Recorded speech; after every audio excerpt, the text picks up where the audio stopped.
కొంత అసలుపై 2 ఇయర్స్‌లో 10% per annuum రేటుతో అయిన చక్రవడ్డీ 525. అదే అసలుపై రెట్టింపు కాలానికి సగం వడ్డీ రేటుతో అయిన బారు వడ్డీ ఎంత? 18th some. 10% వడ్డీ అంటే 1/10. ఇది అసలు, ఇది వడ్డీ. దీన్ని మనం 11/10. ఇది అసలు, ఇది మొత్తం. 2 సంవత్సరాలకి కొంత అసలు అనుకుందాం. ఎగ్జాంపుల్ ఇక్కడ ఎక్స్ ఉంది అనుకుందాం. 11/10 ఇంటూ 11/10 2 ఇయర్స్ కాబట్టి ఈ 2 హారాలతో తెగి ఏదో ఒక అంకెను ఊహించుకున్నాం. ఫర్ ఎగ్జాంపుల్ ఇక్కడ 100 అని ఊహించుకున్నాం. ఈ 2 తెగిపోయిన తర్వాత ఎంత? 11 121. అంటే 100 రూపాయలకి మొత్తం ఎంత అవుతుంది వడ్డీతోనే? 121. అంటే వడ్డీ ఎంత ఇక్కడ? 21 రూపాయి. అంటే 21 రూపాయి వడ్డీ ఎంతకు వస్తుంది? 100 రూపాయలకి వస్తుంది.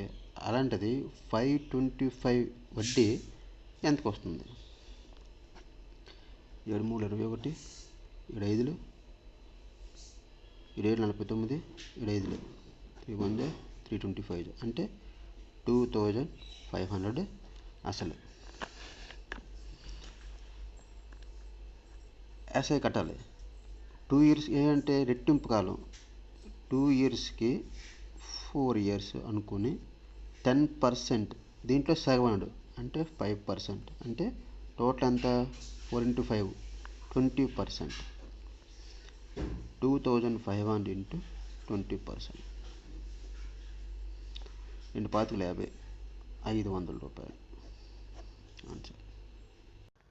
కొంత డబ్బుపై 3 ఇయర్స్‌కు 8% పర్ యాన్యుమ్ రేటుతో అయిన బారు వడ్డీ 4000పై 2 ఇయర్స్‌లో 10% పర్ యాన్యుమ్ రేటుతో అయ్యే కాంపౌండ్ ఇంట్రెస్ట్ సగం ఎస్ఐతో పెట్టిన అసలు ఎంత? 19th some.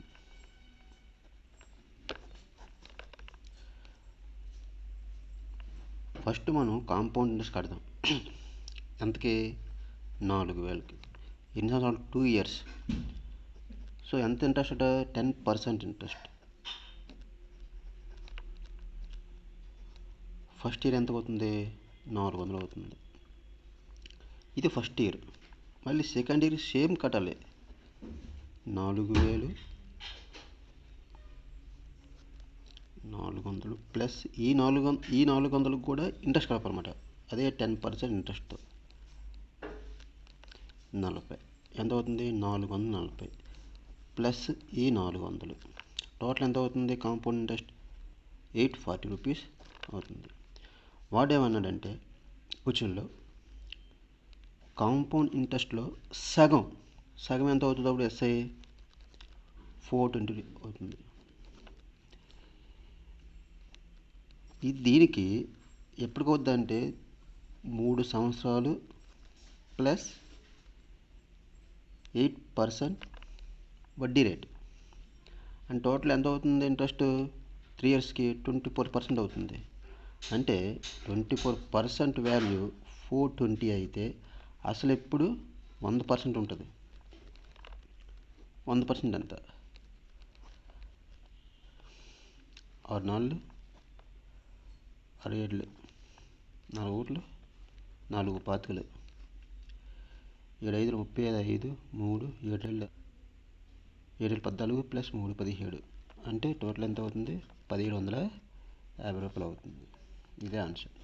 Simple, very simple. 20th question. కొంత అసలు 6 సంవత్సరాలకు సింపుల్ ఇంట్రెస్ట్తో వృద్ధి 60% అయ్యింది. 12,000 రూపాయలపై 3 సంవత్సరాలకు అదే వడ్డీ రేటుతో అయ్యే సిఐ ఎంత? అంటే కాంపౌండ్ ఇంట్రెస్ట్ ఎంత అని అడిగాడు. చాలా సింపుల్. ఇక్కడ క్వశ్చన్ కూడా అర్థమైనట్లయితే వాడు ఏమన్నాడు? సింపుల్ ఇంట్రెస్ట్ 6 ఇయర్స్లో 60% వృద్ధి అయిందంట. అప్పుడు ఒక సంవత్సరానికి ఎంత అవుతుంది? 10 అవుతుంది. అంటే వాడు ఇచ్చిన 12,000 రూపాయలపై 10% వడ్డీ రేటుతో 3 సంవత్సరాలకి కాంపౌండ్ ఇంట్రెస్ట్ ఎంత అని అడిగాడు. మనకి ఇది తెలిసిందంటే ఇది ఈజీ కట్టివచ్చు.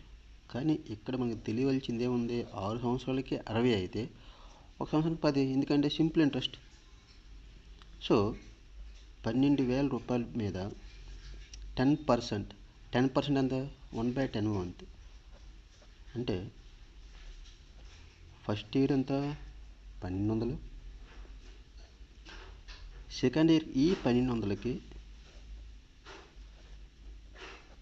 కడితే 120. ఇది ఫస్ట్ ఇయర్, ఇది సెకండ్ ఇయర్, ఇది థర్డ్ ఇయర్. ఆ 120కి మళ్ళీ 1/10%, 12.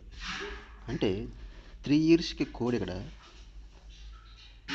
3 ఇయర్స్ కోడ్ 331. అదే 2 ఇయర్స్కి అయితే 21. అంటే వీటితో ఇవి మనం గుణించాలి. అదే 4 ఇయర్స్కి అయితే 4641. అదే 5 ఇయర్స్కి అయితే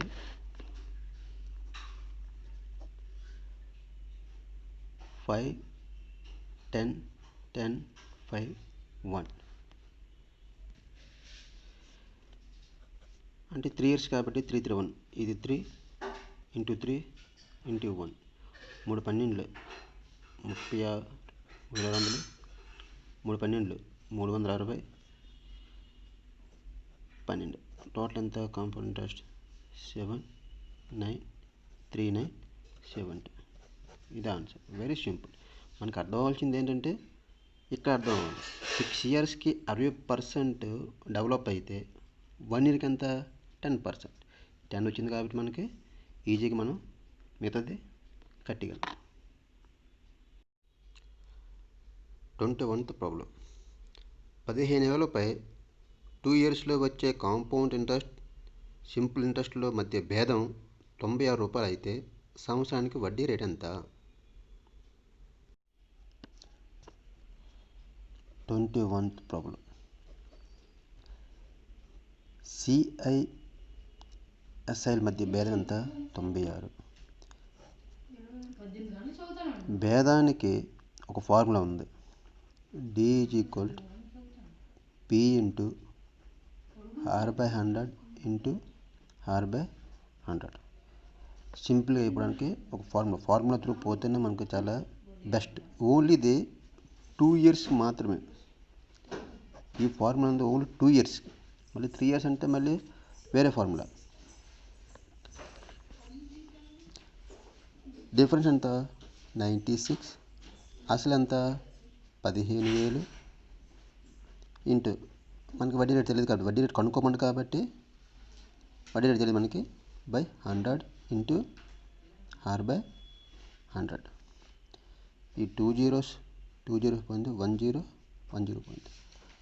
5 2s 5 3s.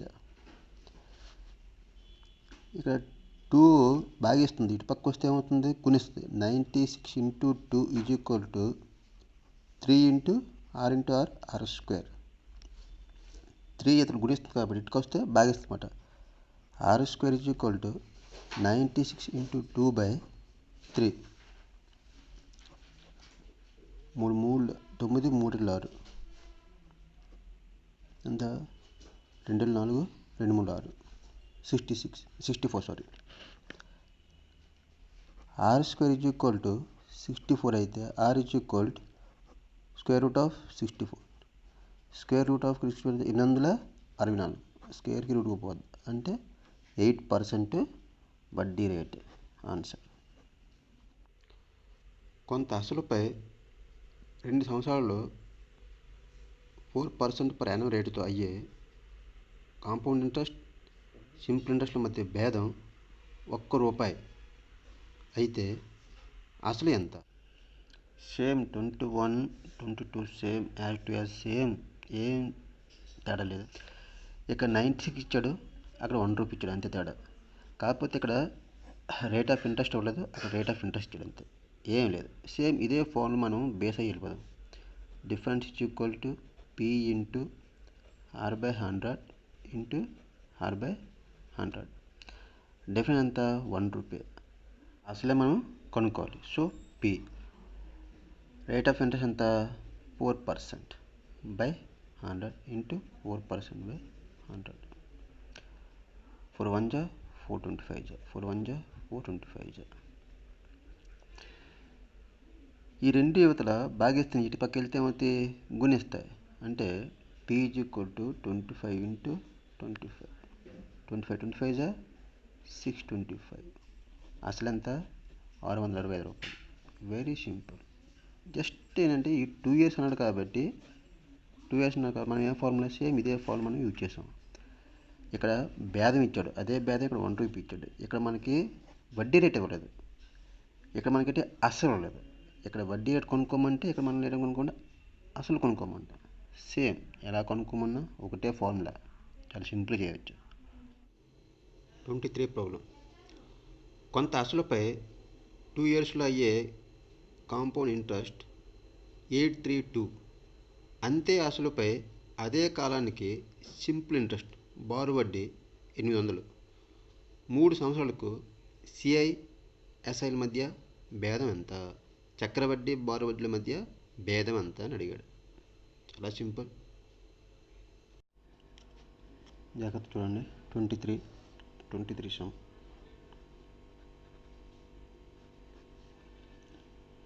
వాడు ఏమన్నాడు క్వశ్చన్లో, చక్రవడ్డీ బారు వడ్డీకి 2 సంవత్సరాలకి వడ్డీ ఎంత అనేది ఇచ్చాడు.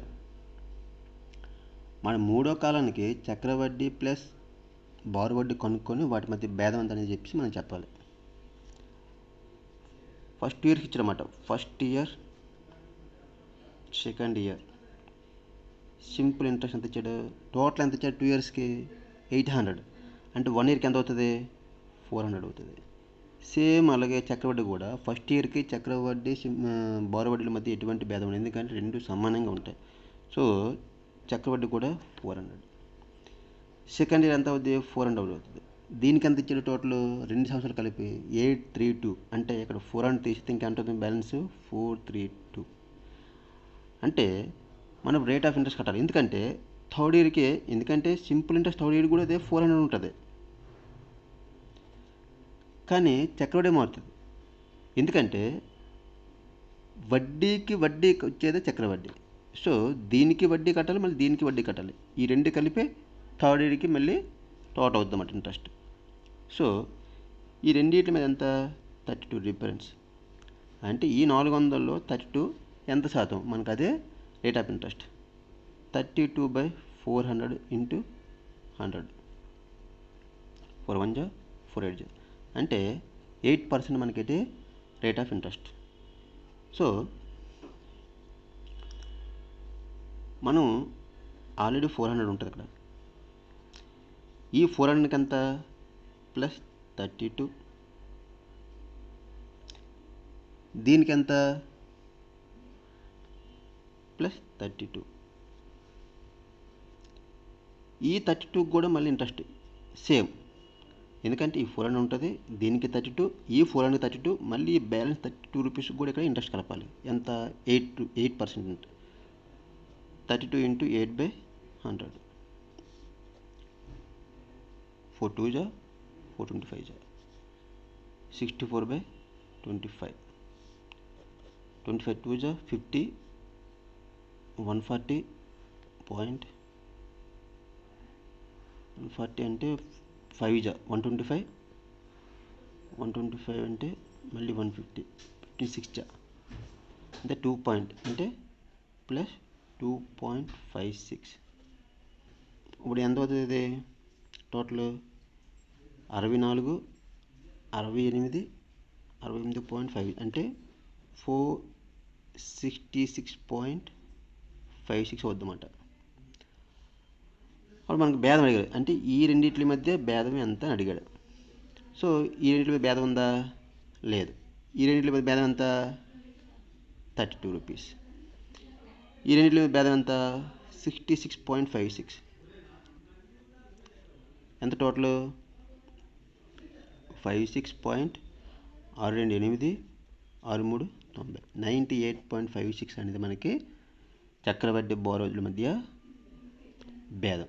ఇది చాలా సింపుల్.